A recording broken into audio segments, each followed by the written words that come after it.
ಸತಿಗೆ ಷೋಡಶದ ಋತು ಸಮಯ ಏಕಾದಶಿ. ಮತ್ತೊಮ್ಮೆ ಯಕ್ಷಧ್ರುವ ತಾರೆ ಕಾರ್ಯಕ್ರಮಕ್ಕೆ ಸ್ವಾಗತ ಸರ್. ತಮಗೂ ಸ್ವಾಗತ ಸರ್. ಆಗ್ಲೇ ಮಾತಾಡ್ತಾ ಇದ್ವಿ ಒಂದಿಷ್ಟು ಯಕ್ಷಗಾನದ ಬಗ್ಗೆ, ತಮ್ಮ ಜೀವನದ ಬಗ್ಗೆ, ಯಕ್ಷ ಜೀವನದ ಒಂದಷ್ಟು ಮಾತುಗಳನ್ನ ಈಗ ಕೇಳೋದಾದ್ರೆ, ಯಕ್ಷಗಾನದಲ್ಲಿ ಭಾವನೆ, ನೃತ್ಯ ಮತ್ತು ಮಾತುಗಳು ಇವುಗಳನ್ನ ನೀವು ಹೇಗೆ ನೋಡ್ತೀರಾ? ಯಕ್ಷಗಾನದಲ್ಲಿ ನಾ ಮೊದಲಂದಂತೆ ಕಲಾವಿದ ಪರಕಾಯ ಪ್ರವೇಶ ಮಾಡಬೇಕು, ಪಾತ್ರವಾಗಬೇಕು. ತುಂಬ ನಾಟ್ಯ, ತುಂಬ ಮಾತು, ತುಂಬ ಅಭಿನಯಗಳು ಈಗೀಗ ನಮಗೆ ಅಪವಾದವಾಗಿ ಕೇಳಿ ಬರುತ್ತಲೂ ಉಂಟು. ಆದರೆ ವಿಮರ್ಶಕನೊಬ್ಬನ ವಿಮರ್ಶೆಯನ್ನು ನಾವು ವಿರೋಧಿಸುವ ಬದಲು ಸವಾಲಾಗಿ ಸ್ವೀಕರಿಸಬೇಕು. ನನ್ನ ಜೀವನದಲ್ಲಿಯೂ ತುಂಬ ಅಂತಹ ಅನುಭವಗಳಾಗಿದೆ. ವಿರೋಧಿಸಿದವರೇ ಮತ್ತೆ ಬಂದು ಬೆನ್ನು ತಟ್ಟಿದ್ದು ಉಂಟು. ವಿಮರ್ಶಕರಲ್ಲಿಯೂ ಬೇರೆ ಬೇರೆ ವಿಭಾಗ ಉಂಟು. ಯಾಕಂದರೆ ಕೆಲವರು ಏಕಮುಖವಾಗಿ ನೋಡ್ತಾರೆ, ಕೆಲವರು ಬಹುಮುಖವಾಗಿ ನೋಡ್ತಾರೆ. ಏಕಮುಖವಾಗಿ ನೋಡುವವರಿಗೆ ನಾವು ಏನು ಹೇಳಲಿಕ್ಕಾಗೋದಿಲ್ಲ. ಬಹುಮುಖಿಯಾಗಿ ನೋಡುವವರನ್ನು ನಾವು ಯಾವತ್ತೂ ಸ್ವಾಗತಿಸ್ತೇವೆ, ನಮ್ಮನ್ನು ನಾವು ತಿದ್ದಿಕೊಳ್ಳುತ್ತೇವೆ. ಆದ್ದರಿಂದ ಎಲ್ಲವನ್ನು ಮಿತವಾಗಿ ಬಳಸಿದರೆ ಆರೋಗ್ಯಪೂರ್ಣವಾದ ಪಾತ್ರವನ್ನು ಸಮಾಜಕ್ಕೆ ಕೊಡುವುದಕ್ಕೆ ಸಾಧ್ಯ ಅಂತ ನನ್ನ ಕಲ್ಪನೆ. ಸರ್, ಮತ್ತೊಂದು ಕೇಳೋದಾದ್ರೆ, ಈ ಒಂದು ಯಕ್ಷಗಾನವನ್ನ ಶಾಲಾ ಮಟ್ಟದಲ್ಲಿ ಪರಿಚಯಿಸುವ ಬಗ್ಗೆ ನಿಮ್ಮ ಒಂದು ಅಭಿಪ್ರಾಯ ಏನು? ಶಾಲಾ ಮಟ್ಟದಲ್ಲಿ ಯಕ್ಷಗಾನವನ್ನು ಪರಿಚಯಿಸುವುದು ಒಳ್ಳೆಯದೇ. ಯಾಕಂದರೆ ನಮಗೆಲ್ಲ ಹೇಗಿತ್ತು ಅಂತ ಕೇಳಿದರೆ, ನಮ್ಮ ಕುಟುಂಬವೇ ಯಕ್ಷಗಾನದ ಅಭಿಮಾನಿಗಳಾಗಿತ್ತು. ಆವಾಗ ಬೇರೆ ಮಾಧ್ಯಮಗಳಿರಲಿಲ್ಲ. ಈಗ ಬೇರೆ ಬೇರೆ ಮೊಬೈಲ್ ಬಂದಿದೆ, ಟಿ ವಿ ಬಂದಿದೆ, ನಾಟಕ ಬಂದಿದೆ, ಬೇರೆ ಬೇರೆ ಕಾರ್ಯಕ್ರಮಗಳು ಬಂದಿದೆ. ಈಗ ಇಂಥದ್ದೊಂದು ಕಲೆ ಉಂಟು ಅಂತವರಿಗೆ ನಾವು ಪರಿಚಯಿಸಬೇಕಿದ್ರೆ ಶಾಲಾ ಮಟ್ಟದಲ್ಲೇ ಪರಿಚಯಿಸಬೇಕು. ಹೇಗೆ ಅಂತ ಕೇಳಿದರೆ, ಒಂದು ಕೃಷಿಯ ಹಾಗೆ ನೋಡಿ, ಕೆಲವು ಕೃಷಿ ಉಂಟು ಅಂತಲೇ ನಾವು ಚಿತ್ರಪಟದಲ್ಲೇ ತೋರಿಸಬೇಕಷ್ಟೇ. ಅಂಥ ಪರಿಸ್ಥಿತಿ ಬಾರದ ಹಾಗೆ ನೋಡಿಕೊಳ್ಬೇಕು ಅಂತಿದ್ದರೆ ಶಾಲಾ ಮಟ್ಟದಲ್ಲಿ ಯಕ್ಷಗಾನವನ್ನು ನಾವು ಮಕ್ಕಳಿಗೆ ಕಲಿಸಿಕೊಟ್ಟು ಆ ಮುಖಾಂತರ ಈ ಕಲೆಯನ್ನು ನಾವು ಉಳಿಸಿಕೊಳ್ಬೇಕು. ಇದೊಂದು ಭಾರತೀಯ ಸಂಸ್ಕೃತಿ. ಆದ್ದರಿಂದ ನಮ್ಮ ಸಂಸ್ಕೃತಿ ನಮ್ಮ ಮಕ್ಕಳಿಗೆ ಸಂಸ್ಕಾರ ರೂಪವಾಗಿ ಒದಗಿಸಿಕೊಡುವುದು ಶಾಲಾ ಮಟ್ಟದಿಂದ ಬಂದರೆ ಬಹಳ ಒಳ್ಳೆಯದು. ಮತ್ತೊಂದು ಸರ್, ಈಗ ಒಂದು ಯಕ್ಷಗಾನ ಕಲಾವಿದ ಸಮಾಜಮುಖಿಯಾಗಿ ಹೇಗಿರಬೇಕು? ಇದು ಬಹುಮುಖ್ಯವಾದಂತಹ ನಿಮ್ಮ ಪ್ರಶ್ನೆ. ಯಾಕಂದರೆ ರಂಗದಲ್ಲಿ ರಾಮನಾದವ ಹೊರಗೆ ರಾವಣ ಆಗಬಾರದು, ರಂಗದಲ್ಲಿ ದೇವೇಂದ್ರ ಆದವ ಹೊರಗೆ ಭಿಕ್ಷುಕ ಆಗಬಾರ್ದು. ಕಲಾವಿದ ಎಲ್ಲರೂ ಶ್ರೀಮಂತರಲ್ಲ. ಎಲ್ಲ ಕಲಾವಿದರಿಗೂ ಮಳೆಗಾಲದಲ್ಲಿ ಆಗಲಿ ಅಥವಾ ತಿರುಗಾಟದಲ್ಲೇ ಆಗಲಿ ಒಂದೇ ರೀತಿಯ ಸಂಭಾವನೆ ಸಿಗುವುದಿಲ್ಲ. ಆವಾಗ ಕಲಾವಿದನು ಆರೋಗ್ಯಪೂರ್ಣವಾದ ಬದುಕನ್ನು ಸಾಗಿಸಬೇಕು ಅಂತಿದ್ದರೆ ಸ್ವಾಭಿಮಾನಿಯಾಗಬೇಕು. ಕಲಾವಿದ ಸಶಕ್ತನಾಗಿ ಬದುಕುವುದನ್ನು ಮೊದಲು ಕಲಿಯಬೇಕು. ಈಗ ಒಂದೇ ಉದ್ಯಮದಿಂದಾಗಲಿ ಒಂದೇ ಉದ್ಯೋಗದಿಂದಾಗಲಿ ಬದುಕು ಕಟ್ಟಿಕೊಳ್ಳುವುದು ಎಲ್ಲರಿಂದಲೂ ಸಾಧ್ಯ ಇಲ್ಲ. ಅದರಲ್ಲಿ ಯಕ್ಷಗಾನವೂ ಒಂದು. ಯಕ್ಷಗಾನ ಕಲಾವಿದರಿಗೆ ಎಲ್ಲರಿಗೂ ಒಂದೇ ಯಕ್ಷಗಾನದಿಂದಲೇ ಬದುಕು ಕಟ್ಟಿಕೊಳ್ಳುವುದು ದುಸ್ತರ. ಅಂಥದ್ದರಲ್ಲಿ ಅವನು ಕೃಷಿ ಇದ್ದರೆ ಸ್ವಲ್ಪ ಕೃಷಿಯ ಬಗ್ಗೆ ಅನುಭವ ಹೊಂದಿರೋ ಅದನ್ನು ಮಾಡಬೇಕು. ಮತ್ತು ಬೇರೆ ಏನಾದರೂ ಸಣ್ಣ ಮಟ್ಟಿನ ಸ್ವಂತ ಉದ್ಯೋಗ ಮಾಡಿಕೊಂಡಿದ್ದರೆ ತುಂಬ ಒಳ್ಳೆಯದು ಅಂತ ನನ್ನ ಅನಿಸಿಕೆ. ಮತ್ತು ಸಮಾಜಮುಖಿಯಾಗಿ ಹೇಗೆಂದರೆ, ಈಗ ಊರಿನಲ್ಲಿ ಕೆಲವು ಕಲಾವಿದರು ಊರಿನಲ್ಲಿ ಇದ್ದಾರೆ ಅಂತಲೇ ಗೊತ್ತಾಗುವುದಿಲ್ಲ. ಕಲಾವಿದರು ಊರಿನಲ್ಲಿ ಆಗುವ ಧಾರ್ಮಿಕ ಕಾರ್ಯಕ್ರಮ ಇರಬಹುದು ಅಥವಾ ಸಾಮಾಜಿಕ ಕಾರ್ಯಕ್ರಮ ಇರಬಹುದು, ಅದರಲ್ಲಿ ಸ್ವಲ್ಪ ಆದರೂ ನಾವು ಇದ್ದೇವೆ ಅಂದರೆ ಕೇವಲ ರಂಗದಲ್ಲಿ ಬೋಧನೆ ಮಾಡುವ ಕಲಾವಿದ ಸಮಾಜದಲ್ಲಿ ಶೋಧನೆಗೆ ಒಳಪಡುವವಾಗಬಾರ್ದು. ಸಮಾಜದಲ್ಲಿಯೂ ಬೋಧಿಸುವ ಮಟ್ಟಕ್ಕೆ ಅವು ಮುಟ್ಟಬೇಕು ಅಂತಿದ್ದರೆ ಸಮಾಜಮುಖಿಯಾಗಿ ಸೋಷಿಯಲ್ ವರ್ಕ್ ಅಂತ ನಾವು ಹೇಳ್ತೇವೆ, ತೊಡಗಿಕೊಳ್ಬೇಕು ಅಂತ ನನ್ನ ಅಪೇಕ್ಷೆ. ಸರ್, ನೀವು ಈಗ ಒಂದು ಸಾಮಾಜಿಕವಾಗಿ ಕೆಲಸ ಮಾಡುವುದರ ಜೊತೆಗೆ ಯಕ್ಷಗಾನವನ್ನ ಹೇಗೆ ನಿಭಾಯಿಸ್ತೀರಾ? ಸಾಧ್ಯ ಆಗುತ್ತದೆ. ಯಾಕಂದರೆ ಹೆಚ್ಚಾಗಿ ಈಗ ನೋಡಿ, ನಾನು ಧಾರ್ಮಿಕ ಭಾಷಣಕ್ಕೆ ಹೋಗ್ತೇನೆ, ಮತ್ತು ಊರಿನಲ್ಲಿರುವ ಸಂಘ ಸಂಸ್ಥೆಗಳಲ್ಲಿ ಭಾಗವಹಿಸ್ತೇನೆ. ಒಂದು ಶಾಲೆಯಲ್ಲಿ 11 ವರ್ಷದಿಂದ ಶಾಲಾಭಿವೃದ್ಧಿ ಸಮಿತಿಯ ಅಧ್ಯಕ್ಷನಾಗಿ ದುಡಿಯುತ್ತಾ ಇದ್ದೇನೆ. ಆ ಶಾಲೆಯಲ್ಲಿ ನಾನು ಶಾಲಾಭಿವೃದ್ಧಿ ಸಮಿತಿಯ ಅಧ್ಯಕ್ಷನಾದ ನಂತರ ಆ ಶಾಲೆಯ ಅಧ್ಯಾಪಕರಿಗೆ ರಾಷ್ಟ್ರ ಪ್ರಶಸ್ತಿ ಸಿಕ್ಕಿದೆ. ಶಾಲೆಯಲ್ಲಿ ಎಲ್ಲರ ಜೊತೆ ಸೇರಿಕೊಂಡು ನಾವು ಮಾಡಿದ ಒಳ್ಳೆಯ ಕೆಲಸದಿಂದಾಗಿ ಕರ್ನಾಟಕದ ಬೇರೆ ಬೇರೆ ಭಾಗದಿಂದ ಈ ಶಾಲೆ ಇಷ್ಟು ಹೆಸರುವಾಸಿ ಯಾಕಾಯಿತು ಅಂತ ಶೋಧನೆ ಮಾಡುವ ಮಟ್ಟಕ್ಕೆ ಬಂದು ಮುಟ್ಟಿಸಿದ್ದೇವೆ. ಅಂದರೆ ಸಮಾಜವನ್ನು ಒಗ್ಗೂಡಿಸಿ ನಾವು ಮಾಡುವ ಒಳ್ಳೆಯ ಕಾರ್ಯ ಏನುಂಟು ಅದಕ್ಕೆ ಸಮಾಜದಿಂದ ಬೆಂಬಲ ಬಂದೇ ಬರ್ತದೆ. ನಾವು ಮಾಡಿದ ಸಾಧನೆಗೆ ಫಲ ಸಿಕ್ಕಿಯೇ ಸಿಗುತ್ತದೆ. ಅದರಿಂದ ನಾವು ಯಾವತ್ತೂ ಹೇಳ್ತೇವೆ ರಂಗದಲ್ಲಿ, ಒಬ್ಬ ವ್ಯಕ್ತಿ ಹೇಗಿರಬೇಕು ಅಂತ ಕೇಳಿದರೆ ಮನೆಯಲ್ಲಿ ಒಬ್ಬ ಒಳ್ಳೆಯ ಸದಸ್ಯನಾಗಬೇಕು, ಕುಟುಂಬದಲ್ಲಿ ಒಬ್ಬ ಒಳ್ಳೆಯ ವ್ಯಕ್ತಿ ಆಗಬೇಕು, ಸಮಾಜದಲ್ಲಿ ಒಂದು ಶಕ್ತಿ ಆಗಬೇಕು, ದೇಶದಲ್ಲಿ ಒಬ್ಬ ಸತ್ಪ್ರಜೆ ಆಗಬೇಕು ಅಂತ. ಹಾಗೆ ಆದಾಗ ಮಾತ್ರ ಅವನು ಮನುಷ್ಯನಾಗಿ ಹುಟ್ಟಿದ್ದಕ್ಕೆ ಸಾರ್ಥಕ ಅಂತ. ನಾವು ಕೇವಲ ಹೇಳುವುದು ಮಾತ್ರ ಅಲ್ಲ, ಸಾಧ್ಯ ಆದಷ್ಟು ಅದನ್ನು ಮೈಗೂಡಿಸಿಕೊಳ್ಳುವುದಕ್ಕೆ ಪ್ರಯತ್ನ ಪಡ್ತೇವೆ. ಸರ್, ಈಗ ಸಾಮಾಜಿಕ ಜಾಲತಾಣದಲ್ಲಿ ಪ್ರಾಮುಖ್ಯವಾಗಿ ಯಕ್ಷಗಾನ ಕಲಾವಿದರು ಉನ್ನತಕ್ಕೆ ಏರೋದು ಸಾಮಾಜಿಕ ಜಾಲತಾಣ. ಅದು ಪೂರಕವಾಗಿಯೂ ಇರ್ತದೆ, ಮಾರಕವಾಗಿಯೂ ಇರ್ತದೆ. ಖಂಡಿತ. ಅದೇ ರೀತಿಯಾಗಿ ನಿಮ್ಗೆ ಅಪವಾದ ಇರುವಂತದ್ದು ರಾಜಕೀಯವಾಗಿ ಹೆಚ್ಚಾಗಿ ಮಾತಾಡ್ತಾರೆ ಅನ್ನುವಂಥದ್ದು. ಇದಕ್ಕೆ ನಿಮ್ಮ ಅಭಿಪ್ರಾಯ ಏನು? ಈಗ ಒಂದು ಟೈಮಲ್ಲಿ ನಿಮಗೆ ಬಾಲಗಂಗಾಧರ ತಿಲಕ್ ಖಂಡಿತ ಅವರು ಮನೆಯ ಒಳಗಿದ್ದಂತಹ ಗಣೇಶೋತ್ಸವ ಏನುಂಟು ಅದನ್ನು ಸಾರ್ವಜನಿಕ ಗಣೇಶೋತ್ಸವವಾಗಿ ಬಿಂಬಿಸಿದರು. ಯಾಕೆ? ಸಂಘಟನೆ ಮಾಡಲಿಕ್ಕೆ. ಧಾರ್ಮಿಕ ಕಾರ್ಯಕ್ರಮಗಳನ್ನು ಸಾರ್ವಜನಿಕಗೊಳಿಸಿದ್ದೇ ನಮ್ಮ ಧರ್ಮದ ಅರಿವು ಜನಕ್ಕೆ ಮೂಡಿಸಬೇಕು.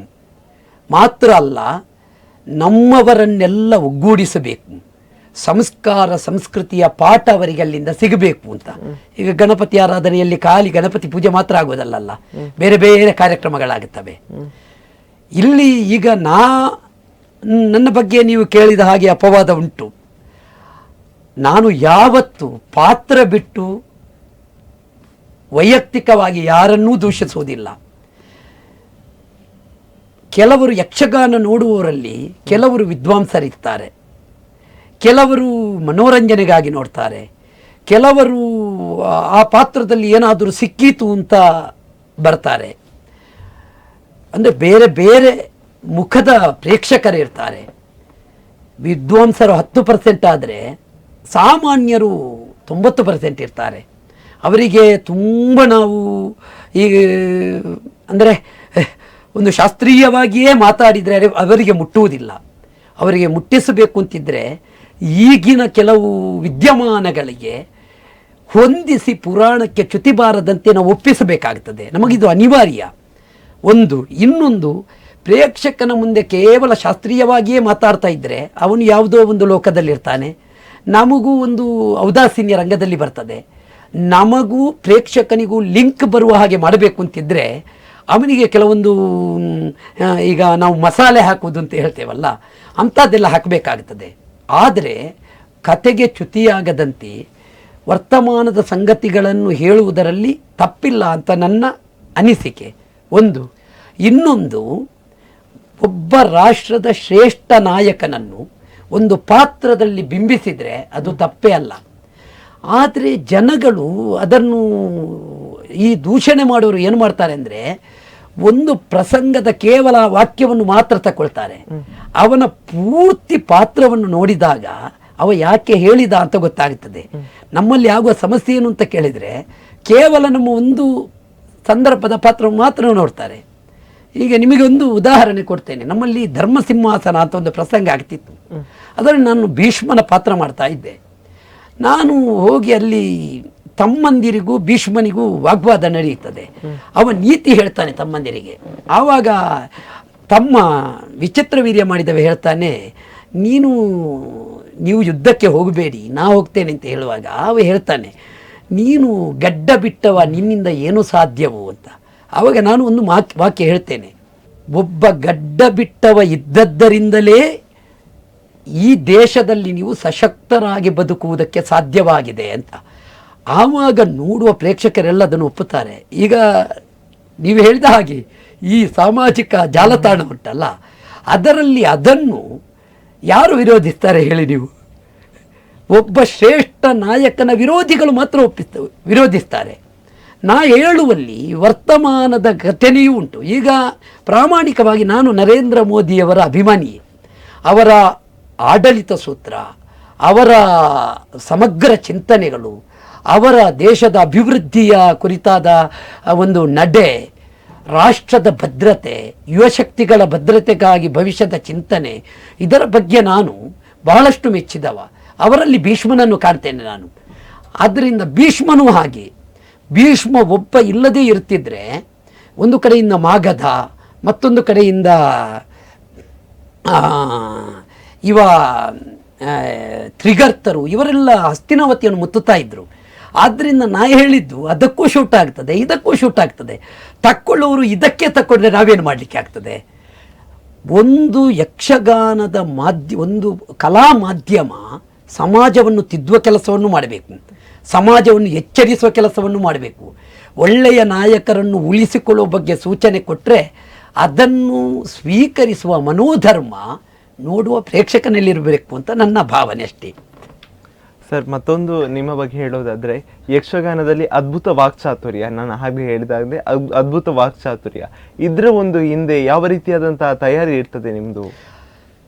ಯಕ್ಷಗಾನ ಕಲಾವಿದರು ರಾಮಾಯಣ, ಮಹಾಭಾರತ, ಭಾಗವತ ಪ್ರಧಾನವಾಗಿ ಈ ಗ್ರಂಥಗಳನ್ನು ಓದಬೇಕು. ನಾನು ಓದಿದ್ದೇನೆ. ಅದನ್ನು ಅಂದರೆ ಸಣ್ಣದು ಮಾಡಿ, ಈಗ ದೇರಾಜೆ ಸೀತಾರಾಮಯ್ಯರು ಅವರು ರಾಮಾಯಣ ಬರೆದಿದ್ದಾರೆ, ಯಕ್ಷಗಾನಕ್ಕೆ ಬಹಳ ಅನುಕೂಲ. ಮಹಾಭಾರತ ಬರೆದಿದ್ದಾರೆ. ಹೀಗೆ ಬಹಳಷ್ಟು ಮಂದಿ, ಕುವೆಂಪು, ಇವರ ಒಬ್ಬ ಕಲಾವಿದ ತಯಾರಿ ಆಗಬೇಕಿದ್ರೆ ಕೇವಲ ಪುರಾಣ ಮಾತ್ರ ಸಾಕಾಗುವುದಿಲ್ಲ. ಅವನು ಪುರಂದರದಾಸರ ಭಜನೆ ಓದಬೇಕು, ಕನಕದಾಸರ ಭಕ್ತಿಗೀತೆ ಓದಬೇಕು, ಬಸವಣ್ಣನ ವಚನ, ಅಕ್ಕಮಹಾದೇವಿಯ ವಚನ, ನೃಪತುಂಗನ ಪದ್ಯಗಳು, ಕುವೆಂಪುರವರ ಸಾಹಿತ್ಯ, ದಾರಾ ಬೇಂದ್ರೆಯವರ ಸಾಹಿತ್ಯ, ಬೇರೆ ಬೇರೆ ಸಾಹಿತ್ಯಗಳನ್ನು ಓದಬೇಕಾಗುತ್ತದೆ. ನಾವು ಪೂರ್ತಿ ಓದಿದ್ದೇವೆ ಅಂತ ಕೇಳಿ ನಾವು ಓದಲಿಲ್ಲ, ಆದರೆ ಹೆಚ್ಚಾಗಿ ಓದಿದ್ದನ್ನು ಬರೆದಿಟ್ಟುಕೊಂಡು ಅದನ್ನು ಬೇಕಾದ ಸಂದರ್ಭದಲ್ಲಿ ಬಳಸಿಕೊಂಡ ಕಾರಣ ನಾವೊಬ್ಬರು ಅರ್ಥಧಾರಿಗಳಾಗಿ ಬೆಳೆಯುವುದಕ್ಕೆ ಸಾಧ್ಯ ಆಗಿದೆ. ಆದ್ದರಿಂದ ನಾವು ಅಧ್ಯಯನ ಮಾಡ್ತೇವೆ, ಮತ್ತು ಪ್ರಸಂಗದ ಪದಗಳನ್ನು ಚೆನ್ನಾಗಿ ಒಂದು 10 ಸಲ ಆದರೂ ಓದಬೇಕು ಒಬ್ಬ ಪಾತ್ರಧಾರಿ. ಹಾಗೆ ಅದನ್ನು ಓದಿ ಅದರ ತಿರುಳನ್ನು ನೋಡಿಕೊಳ್ತೇವೆ. ಇನ್ನೊಂದು ಕನ್ನಡ ಶಬ್ದಗಳು, ಸಂಸ್ಕೃತ ಒಬ್ಬ ಯಕ್ಷಗಾನ ಕಲಾವಿದನಿಗೆ ಗೊತ್ತಿದ್ರೆ ಬಹಳ ಒಳ್ಳೆಯದು. ನಮಗೆಲ್ಲ ಆವಾಗ ಆರ್ಥಿಕ ಸ್ಥಿತಿಯೂ ಇರಲಿಲ್ಲ, ನಮ್ಮಲ್ಲಿ ಸಂಸ್ಕೃತದ ಪಾಠವೂ ನಮಗೆ ಸಿಗಲಿಲ್ಲ. ಆದರೆ ಕನ್ನಡ ಕಸ್ತೂರಿ ಕೋಶ, ಕನ್ನಡ ನಿಘಂಟು ಇದನ್ನೆಲ್ಲ ಓದಿ ಶಬ್ದ ಭಂಡಾರವನ್ನು ಹೆಚ್ಚಿಸಿಕೊಂಡ್ರೆ ಬಹಳ ಒಳ್ಳೆಯದು.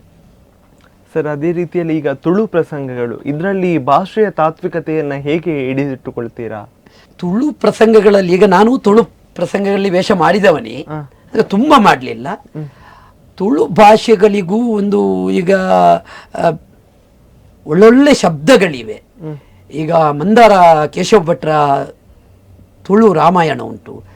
ಹಾಗೆ ತುಳುವಿನಲ್ಲಿ ಬೇರೆ ಬೇರೆ ಸಾಹಿತ್ಯಗಳಿವೆ. ಅದನ್ನು ಓದಿದರೆ ತುಳು ಶಬ್ದಗಳು ಹಾಕ್ಲಿಕ್ಕೆ ಆಗುತ್ತದೆ. ಈಗ ನಾವು ಮಾತಾಡುವ ತುಳುವಿಗೂ ಸಾಹಿತ್ಯದ ತುಳುವಿಗೂ ತುಂಬ ವ್ಯತ್ಯಾಸ ಉಂಟು.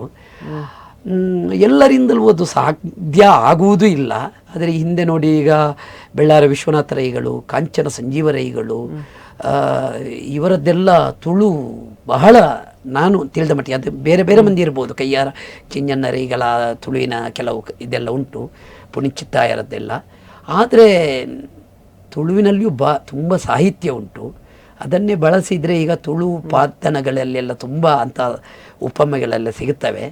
ಅದನ್ನು ಕಲಾವಿದರು ಕಲಿತು, ಈಗ ನಾವು ಕನ್ನಡದಲ್ಲಿ ತಂದ ಹಾಗೆ ತುಳು ಮೇಳದ ಕಲಾವಿದರು ತುಳುವಿನ ನಿಘಂಟುಗಳನ್ನು ಪಡೆದು ಹಿಂದಿನ ತುಳುವಿನ ಕಲಾವಿದರ ಕೆಲವು ಸಾಹಿತ್ಯಗಳನ್ನು ಬಳಸಿಕೊಂಡು ಹೋದರೆ ತುಳು ಕಲಾವಿದರು ಅದ್ಭುತ ಸಾಹಿತಿಗಳಾಗುವುದಕ್ಕೆ ಸಾಧ್ಯ ಆಗ್ತದೆ. ಸರ್, ಮತ್ತೆ ನೀವು ತಾಳಮದ್ದಲೆಯಲ್ಲೂ ಕೂಡ ತೊಡಗಿಸಿಕೊಳ್ತೀರಾ, ಇದ್ರ ಬಗ್ಗೆ ಹೇಳೋದಾದ್ರೆ? ತಾಳಮದ್ದಲೆಯಲ್ಲಿಗೂ ಯಕ್ಷಗಾನದ ಅರ್ಥಗಾರಿಕೆಗೂ ತುಂಬ ವ್ಯತ್ಯಾಸ ಉಂಟು.